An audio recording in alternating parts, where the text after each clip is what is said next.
Hey everybody, it's Brooke with The Buttered Home. Welcome to my messy kitchen. Today is all about unique and wonderful appetizers and tailgating treats.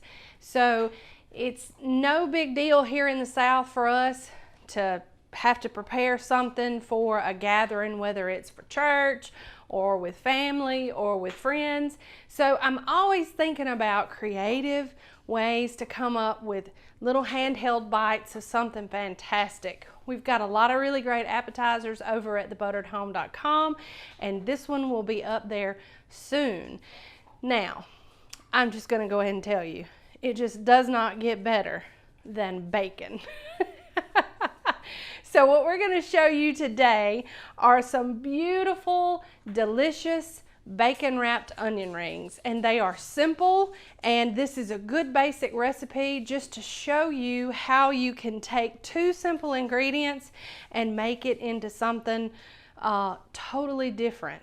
So we've had a lot of ideas about how to make this recipe better, and we'll talk about that in a little bit, but let's get to the basics of this recipe and we're going to show you how to do it now. So you'll see I have some red onion, and you could totally use yellow onion or white onion if you wanted to. I find that the red onion has less of a membrane, so it actually makes for a better bite whenever you bite into the onion ring. So this is fantastic, and it also has a more peppery flavor, so it gives you more flavor in the onion ring. Sweet onions are really good with this too. So you're just gonna slice however many onions you need carefully into, anywhere from about 1/4 of an inch to 1/2 an inch wide. And simply all you do is you just take a slice of bacon and you just run it up through the middle like that. And I like to take it and stretch it just a little bit and push it through and try to space it out where you won't have any overlap, because that will kind of determine your cook time on these guys. So one slice of bacon will adequately do one good size onion. And don't worry if you have some exposed onion, because when you bite into this thing, it's just not going to matter whatsoever, because that bacon grease will cook through and become beautiful. And if you have one that wants to try to flap over, then you just take it and tuck it. So I'm going to wrap another smaller one for you just so you can watch that technique again. And we just take it and we pull it through and push it back over again, slide it to where it's next door, not overlapping. And it's best to work with cold bacon. It's not as greasy if you work with a cold bacon slice. And then we're just going to tuck that guy under and put it on a baking sheet. And I'm going to move these guys over and show you how we season them with the ones that I've already wrapped. So we have a baking sheet that's fitted with a baking rack.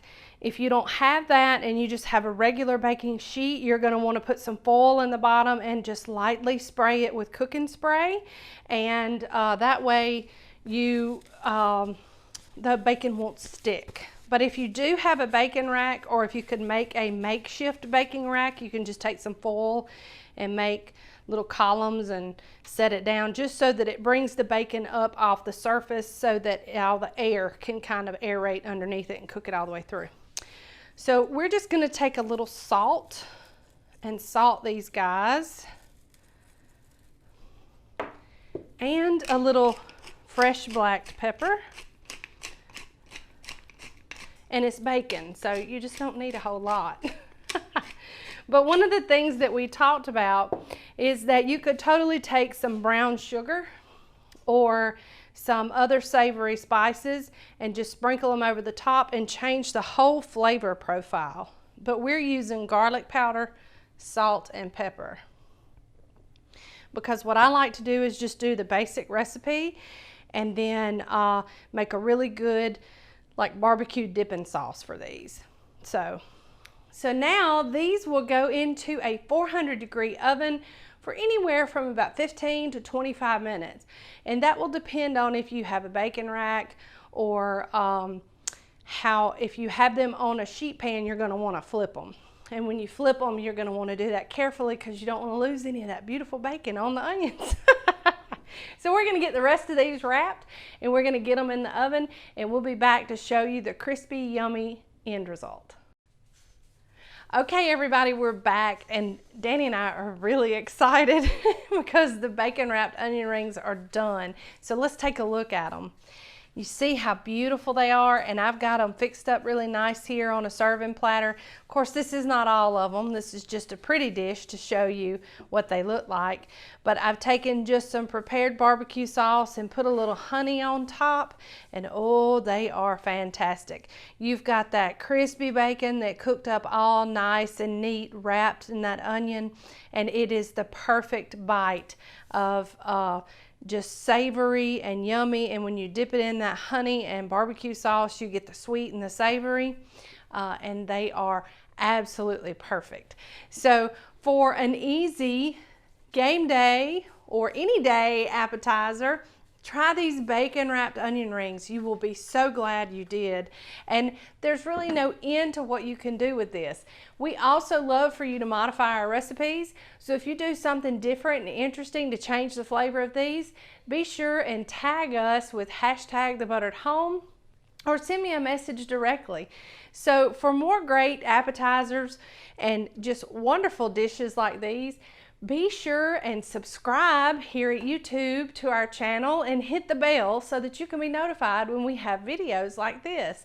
Also, be sure and follow us on our social media channels because we cook live every Monday night over at Facebook and Instagram, and that's always a treat because it's live, unedited, and I'm loud, and the dogs are usually barking. We have all kind of fun over there. So we would love for you to have you join us there. And I can't even talk anymore. It's been a long weekend. So for all your recipe needs, be sure and visit us over at thebutteredhome.com. And we hope to see more of you with us here. So from our home to your home, we love you guys. Bye.